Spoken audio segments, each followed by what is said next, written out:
Over the span of their more than half-century rock and roll career, the legendary band Kiss released 24 studio albums.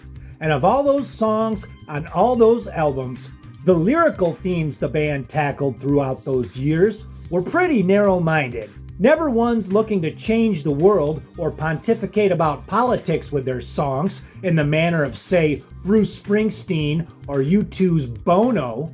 The four members of Kiss stuck mainly to the topics they knew best, which was rockin' and rollin' all night and partying every day, which they did a lot of, especially in the band's early days. And while the band's primary songwriters, guitarist Paul Stanley and bassist Gene Simmons' notions of partying had less to do with indulging in substance usage and more to do with indulging in women and sex, that's what they wrote about. Because with a relentless schedule of recording and touring during the early years of the group, they didn't know about much else. So when the time came for the band to begin recording their fourth studio album, Destroyer, in 1976, the goal of album producer Bob Ezrin was to try to get the band to expand their lyrical horizons.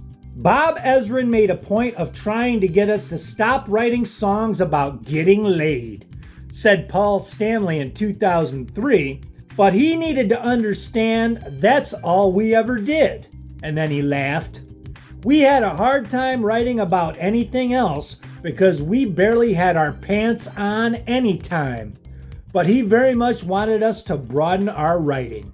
And though Ezrin succeeded with the Paul Stanley penned songs Detroit Rock City and God of Thunder and the tender ballad Beth, which had been written by drummer Peter Criss and his former Chelsea bandmate Stan Penridge, Ezrin did wind up calling upon outside songwriters for assistance with crafting songs for the album. There were a few songs where Bob Ezrin had sent out the word for any bits and pieces or any songs that were floating around, said Paul Stanley, and King of the Nighttime World came in and it was perfect. It embodied so much the attitude of the band and was very much in keeping with Detroit Rock City and keeping with my personality. One duo who'd submitted material for the album were songwriter Kim Fowley and a guy named Mark Anthony who'd played with a band called Hollywood Stars. One of those songs was the aforementioned King of the Nighttime World, and although the song's lyrics expressed the rebellious angst of the American teenager in the 1970s, there was one seemingly nebulous line in the tune which was very rock and roll and rather explicit in origin. Here's what Kim Fowley would say about that in 2003. The late Mark Anthony was a really good songwriter and a member of a band called the Hollywood Stars. Bob Ezrin was asked to produce the original lineup. He called me up and said, "Look, I don't like the band, but I love that song, King of the Nighttime World. There's something there, but it needs to be written. If the band ever breaks up, give me a call and I'll find a home for it." So after the Hollywood Stars broke up, I called Ezrin and he told me the song would be good for Kiss. It was written in an alley behind a rehearsal room in North Hollywood. This nymphomaniac named Irene, who looked like a younger version of Pamela Anderson Lee, was giving to the drummer of Hollywood Stars. They thought they were in a dark alley, and one of the roadies went in and turned the lights on them both. So when I looked up, I saw the drummer's in her mouth in the silhouette of the headlight, and that became Headlight Queen. I'm sitting there writing the lyrics and thought, laughing, I'm going to put that in the song, You're My Headlight Queen. Mark was playing rhythm guitar and I was coming up with the lyric, and this guy was getting in the alley.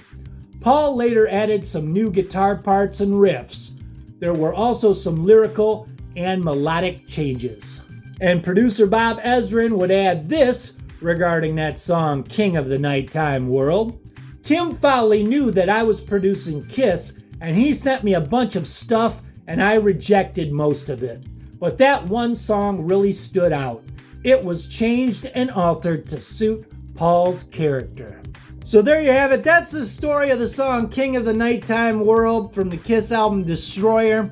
And you know, for years I had misheard that lyric, "You're my headlight queen." I always thought he was saying, "You're my headline queen," you know, like a newspaper headline. But you know, that lyric, it could also be about, if you don't know the story, you know, headlight queen. You know, headlights is another slang term for a woman's breasts. It could be about a chick with really big breasts, or, you know, at least big areolas. But that's the story. What do you guys think? Here, Bob Ezrin is brought in. He wants Kiss to change their lyrical direction, or at least try to explore themes beyond that of bedroom encounters. And then you end up with a song like King of the Nighttime World, which has a line in it that was inspired by a guy getting a BJ in a back alley in front of a car's headlights. Pretty funny story, but that's the video. Let me know what you think in the comments. Did you mishear that lyric growing up? Or did you always wonder what that meant? Or did you make that leap to headlights and boobs and areolas and all that kind of stuff? Let me know what you think in the comments. Hope you dug the video, and we'll see you next time. This is what my dick looks like when it's soft. Here.